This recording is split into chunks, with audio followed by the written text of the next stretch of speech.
মৌলভীবাজার সদর উপজেলার একাটুনা ইউনিয়নের বড় কাপড় নিবাসী বিশিষ্ট ব্যবসায়ী ও সমাজসেবক মরহুম মিজানুর রহমান চৌধুরী নয়নের ইসালে সোয়াব উপলক্ষে দোয়া মাহফিল ও শিরনির আয়োজন করা হয়েছে।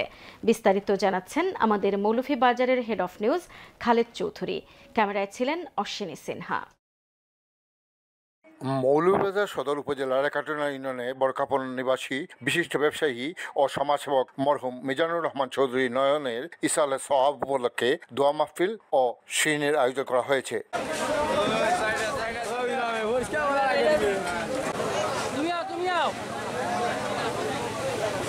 মরহুম মিজানুর রহমান চৌধুরী নয়নের মৃত্যুকালে তার বয়স ছিল 40 বছর। তিনি মৃত্যুকালে স্ত্রী, 2 পুত্র, 4 ভাই সহ দেশে বিদেশে অনেক গুণগ্রাহী রেখে গেছেন। মরহুমের এই ইসালে সোয়াব অনুষ্ঠানে সহস্রাধিক বিশিষ্টজনের সমাগম হয়। এতে সমাজসেবক, সাহিত্যিক, রাজনীতিবিদ সহ অনেকেই যোগদান করেন। অনুষ্ঠানের শেষ পর্যায়ে আত্মীয়রা মরহুমের আত্মার মাগফিরাত কামনা করে দোয়া করেন এবং বক্তব্য রাখেন। আজকে যে সিন্নিটা হলো হয়েছে আমার ছোটো ভাই, আমরা 5 ভাইয়ের মাঝে আসিল 4 নাম্বার আমার ছোটো। আজকে আনফর্চুনেটলি আল্লাহ তারে ডাকে মারা গেছে। সবে তার ওর মাগফিরাত কামনা কর্তা, দোয়া কর্তা, আর আমরা ফ্যামিলির প্রতি সবে দোয়া কর্তা যাতে ধৈর্য ধরার আমরা তৌফিক দিই। তার মৃত্যুতে সমস্ত পরিবার, বন্ধু বান্ধব, আত্মীয় স্বজনের মধ্যে একটি সুখের ছায়া নেমে আসে। কেউ তার কথা বলতে পারছে না যে এত অকাল বয়সে সে আমাদের মধ্যে থেকে চলে যাওয়ায় একটা শূন্যতার সৃষ্টি হয়েছে পরিবারের মধ্যে, তার বন্ধু বান্ধব, আত্মীয় স্বজন সকলের মধ্যে। আমি পরিশেষে তার রুহের মাগফিরাত করি। আল্লাহ তাআলার কাছে যেন তাকে রিয়াজুল জান্নাত আল্লাহ তাআলা তাকে দেন। উনি এমন একজন ব্যক্তি ছিলেন যে সবার সাথে তার ভালো সম্পর্ক রাখতা, সহজ সরল একজন ইমানদার ব্যক্তি ছিলেন যতটুকু আমি জানি।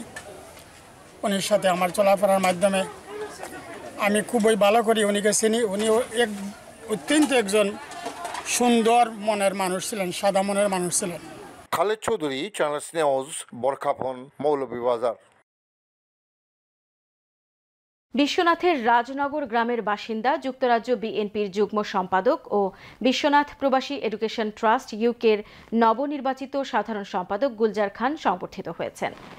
কামালপুর গ্রামের যুক্তরাজ্য প্রবাসী শেখ হারুন রশিদ ও শেখ আমিনুর রশিদ মামুনের উদ্যোগে বিশ্বনাথ পৌরসভার 1 নম্বর ওয়ার্ডবাসীর ব্যানারে গুলজার খানকে এই সংবর্ধনা দেওয়া হয়।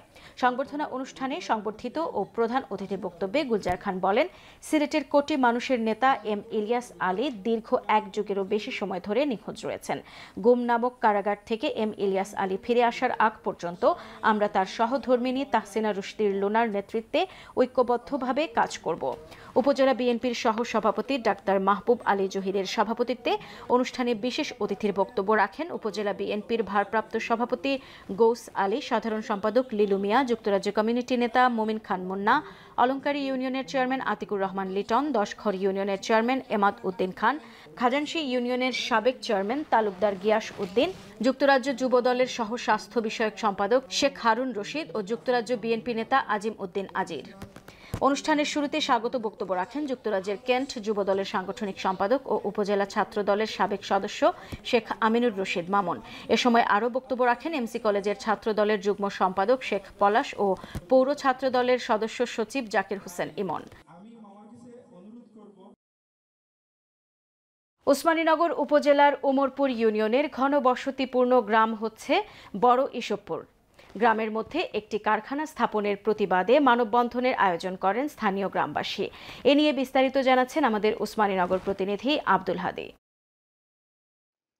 জনবহুল এলাকায় কারখানা স্থাপনে নানা বাধ্যবাধকতা থাকলেও তা উপেক্ষা করে ওসমানীনগর উপজেলার বড় ইসবপুর গ্রামে স্থানীয় এক বিত্তবান একটি কারখানা স্থাপন করতে উদ্যোগ গ্রহণ করেছেন। তার উদ্যোগের প্রতিবাদে এলাকাবাসী এক মানববন্ধনের আয়োজন করেন।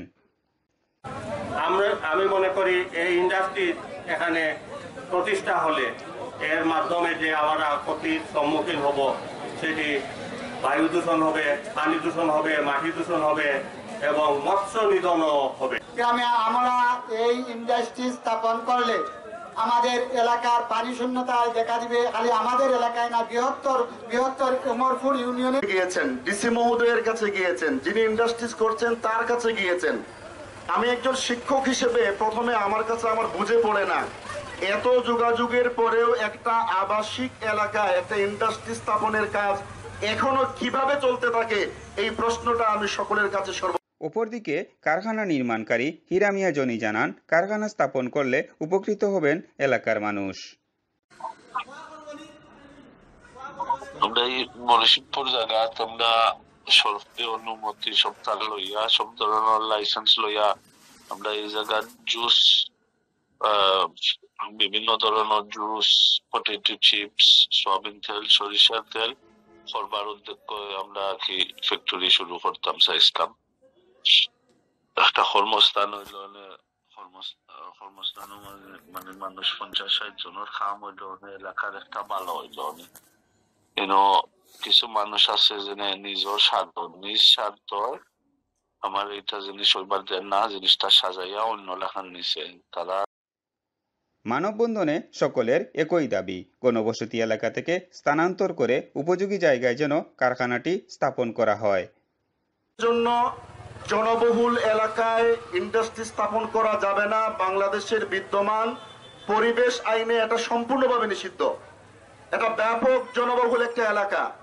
এটা আমরা চাই ওনার ইন্ডাস্ট্রিটা আমাদের এই জনবহুল গ্রামের মধ্যখান থেকে সরিয়ে অন্য আমি মনে করি এই ইন্ডাস্ট্রি এখানে প্রতিষ্ঠা হলে এর মাধ্যমে যে আমরা ক্ষতির সম্মুখীন হব, সেটি বায়ু দূষণ হবে, পানি দূষণ হবে, মাটি দূষণ হবে এবং মৎস্য নিধনও হবে। কোনো ব্যক্তির নিজস্ব স্বার্থের জন্য যেন পরিবেশ দূষিত হয় না এবং ক্ষতিগ্রস্ত না হয় সাধারণ মানুষ, এমনটাই প্রত্যাশা এলাকাবাসীর। আব্দুল হাদি, চ্যানেল এস নিউজ, উসমানীনগর। সাইক্লোনের শরীদ সম্মিলন বিশিষ্ট কবি গবেষক তাবেদার রসুল বকুলের 60 বছর পূর্তিতে সিলেটের সামাজিক সাংস্কৃতিক সংগঠন সাইক্লোন কেন্দ্রীয় সংসদের উদ্যোগে গবেষক তাবেদ রসুলের সম্মানে এক শরীদ সম্মেলন অনুষ্ঠিত হয়েছে।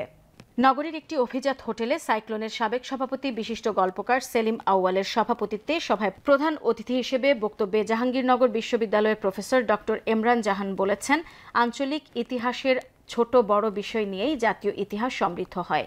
এজন্য আঞ্চলিক ইতিহাস রচনায় যত্নশীল, নিষ্ঠাবান হতে হবে। এ সময় বিশেষ অতিথির বক্তব্য রাখেন ব্র্যাক ইউনিভার্সিটির সেন্টার ফর পিস অ্যান্ড জাস্টিসের নির্বাহী পরিচালক ব্যারিস্টার মঞ্জুর হাসান ওবিই।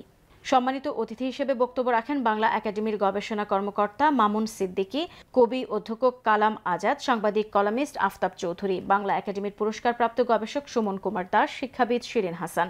সাইক্লোনের সাবেক সভাপতি, ভ্রমণ কাহিনী লেখক মোয়াজ আফসারের সঞ্চালনায় সভায় স্বাগত বক্তব্য রাখেন সংগঠনের ভারপ্রাপ্ত সাধারণ সম্পাদক কবি ইশরাক জাহান জেলি। অনুষ্ঠানে বক্তারা বলেন, গবেষক তাবেদার রসুল বকুল বাঙালি মুসলমানদের আত্মপরিচয়, অগ্রযাত্রা, অন্বেষণে নিষ্ঠার পরিচয় দিয়েছেন। তার মধ্যে রয়েছে ঐতিহ্যবোধ এবং মানুষের কল্যাণে কাজ করার স্পৃহা। সভাপতির বক্তব্যে সেলিম আউয়াল বলেন, কবি গবেষক তাবেদার রসুল বকুল একজন শেকড় সন্ধানী। সভায় আলোচনায় অংশ নেন অধ্যাপক মোহাম্মদ বিলাল, কবি মুহিত চৌধুরী, কবি কামাল তৈয়ব অ্যাডভোকেট, কবি অধ্যক্ষ বাসিত ইবনে হাবিব, কবি নাজমুল আনসারি, অ্যাডভোকেট অনুজ রায় বাদল, বাংলাদেশ ব্যাংকের ডাইরেক্টর কবি আমিনুল ইসলাম, শিক্ষাবিদ জহুর আহমদ, অবসরপ্রাপ্ত সরকারি কর্মকর্তা মুজিবুর রহমান, কবি ধ্রুব গৌতম। তাবেদার বকুল একজন কবি এবং সাহিত্যিক, একই সঙ্গে একজন বড় মাপের গবেষক। বিশেষ করে উনি দুটি কাজ করেছেন। যেহেতু আমি ইতিহাসের শিক্ষক, ওই ইতিহাসের কথাটি বলবো যে উনি ব্যারিস্টার আব্দুর রসুল নিয়ে বড় ধরনের একটি গ্রন্থ রচনা করেছেন, যিনি দীর্ঘদিন ওনার সুবিধাটা হয়েছিল এই গ্রন্থটি রচনা করতে, যেহেতু উনি ইংল্যান্ডে থাকেন, ম্যানচেস্টারে থাকেন, তিনি অনেক লন্ডন লাইব্রেরি থেকে, সোয়াস লাইব্রেরি থেকে উনি তথ্য কালেকশন করে যে বইটি সংগ্রহ করেছেন, এই বইটি অনেক উঁচু মাপের। যে আমার 60তম জন্ম উৎসব পালন হয়েছে এবং এত গুণীজন হয়েছে, এটা মানে বলার নাই, এবং আমি খুব আপ্লুত এবং খুবই খুশি। সিলেট নিউজ আজ এই পর্যন্তই। সিলেট বিভাগের প্রত্যন্ত অঞ্চলের খবর জানতে চোখ রাখুন চ্যানেল এস এর পর্দায়। সবাইকে আবারও ধন্যবাদ এতক্ষণ সঙ্গে থাকার জন্য। আল্লাহ হাফেজ।